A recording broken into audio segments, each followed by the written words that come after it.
But all that technology can be wiped out in moments of madness behind the wheel, as we saw once again as the championship returned to Thruxton for round 7.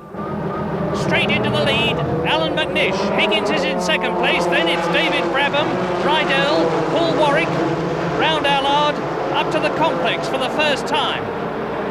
McNish, Higgins, and Rydell's going past Brabham up into third place. So it's McNish, Higgins, Rydell, Brabham. Up to Seagraves, and someone's lost it. A multiple pile-up at 100 miles an hour. Oh my goodness, that looks a bad one. Now, that is Damon Hill's car moving. Miko Sala getting out of his car, and someone else. And it looks just like a battlefield. Drivers emerging from shattered cars all over the place. That's Ken Bowes in the foreground, Paul Stewart in the background, and here are the marshals and the rescue vehicle, and they're stopping the race, of course. McNish comes in. There's Derek Higgins, Brabham, Rydell, Warwick. So what's going to happen now? Now here's a replay. Out of Campbell, up to Cobb, third gear. Now look in the middle of the pack, and someone loses it. It looks like Steve Robertson. And then there's an inevitable knock-on effect for the rest. Some of them are rejoining, but there is absolute carnage there. Now a replay from 21st on the grid with Nicholas Schönstrom's Rugby Finance car. Kenny Brack ahead. Jason Elliott stalled. Minoru Tanaka ahead. We've gained 5 places. Paul Stewart in the yellow car ahead of Tanaka. Up to Allard. There's Stewart on the right. Now down to Campbell. Tanaka in the distinctively coloured Leighton House car ahead. We've clipped the curb. Keeping going. Schönstrom looks over his shoulder. He's expecting someone to pass. And he's off. There's bits flying everywhere. Schönstrom off the course. He's kept the car going. He has regained it. And now there is Paul Stewart in the yellow overalls and Kenny Brack. They're obviously quite okay. Being taken to the ambulance for a medical check. 2 more for you. Can we just mention the Kimball 50. Well, they're okay. Kenny Brack in the helmet. And that's Ken Bowes looking not at all happy. I don't know whose car that is.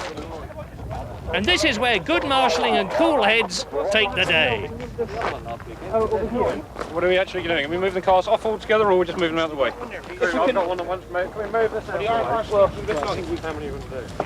We're going to do one at a time. Well, Paul Stewart, like Dad, taking charge. Oh, I think so. You don't have to get the cars out of the way as well, Paul. The marshals will help you there. But But Paul obviously is very anxious to get his car back to the grid and get it worked on for the restart. Kenny Brack's car being moved. We're okay now, says Paul, and get my car out of the way. That's Richard Dean on the right. And this is Eddie Kimball's car. He won Class B last time here, but it doesn't look as though he's going anywhere else today. Mika Salo with his Reynard. Paul Stewart with his Reynard back to the pits for repairs, ready for the restart, he hopes. And the recovery truck is hard at work. Kenny Brack's car is obviously not going anywhere else today.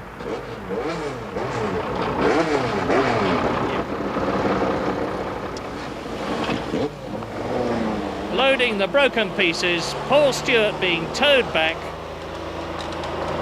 And meantime, back at the grid, the officials are trying to clear team personnel off it to comply with restart rules.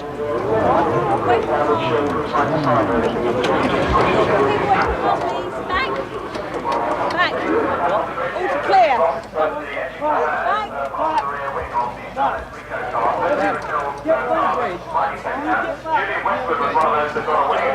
I think it means off the grid. They can't fair me, no one's allowed to touch the cars in the case of a stoppage. Okay? I don't think it is okay. There's a lot of confusion on the grid as Damon Hill's broken Reynard's pushed back. At least you're in the right place, and then when the scrutineers decide with what you're allowed to do, if anything, then okay. That's fine. Okay. Well, Damon Hill, back for another bash at Formula 3, was right in the thick of it, so he should know what happened. And then going through the complex, somebody, Robertson, spun, and I could see I was going to hit him, but before I got a chance, someone climbed over the back of me. And I had a car, it was a big black thing, rear wheel, sort of up here, next to my head, and it just... I tried to get back to the grid as soon as possible, you know, but fortunately I think we can repair it. We're told, in fact, it's parc ferme here. Is this allowed to repair the wing? No, I think they're giving us the OK because they wouldn't be working on it if it wasn't all right. We're quite hot on that sort of stuff. So press on, lads, get the wing replaced, but hang on, it looks like you can't. They've been working on the back four, Mike. I don't know what you want to... Yeah. No, sorry. Pardon? Well, the clerk of the course will give permission as and when. If you read the rule book states that the race is not considered a race unless it's completed one lap. No, it's one lap. And it hasn't completed one lap, therefore this isn't a race, therefore this can't be parc ferme. Oh, well, some you win, some you lose. Better get on with it and hope for the best. Meantime, as Paul Stewart gets ready for the restart, he explains to his father, Jackie, what happened. Now, they're trying to restart Paul's Mugen engine, but it just won't have it. Paul's ready, but the car isn't. It just won't start, even with engine builder Neil Brown in command. Paul looks really fed up. What's wrong, Jackie? Jumped a tooth on the timing on the engine. It would seem that maybe when he had spun, when he was hit by another car, he may have gone backwards in forward gear, and a timing gear has just jumped, so it's put the timing out. So Neil Brown, who looks after the Mugen engines in this country, you know, the engine wouldn't start, and the reason it wouldn't start is because the timing's disturbed, so clearly it's not a runner, unfortunately.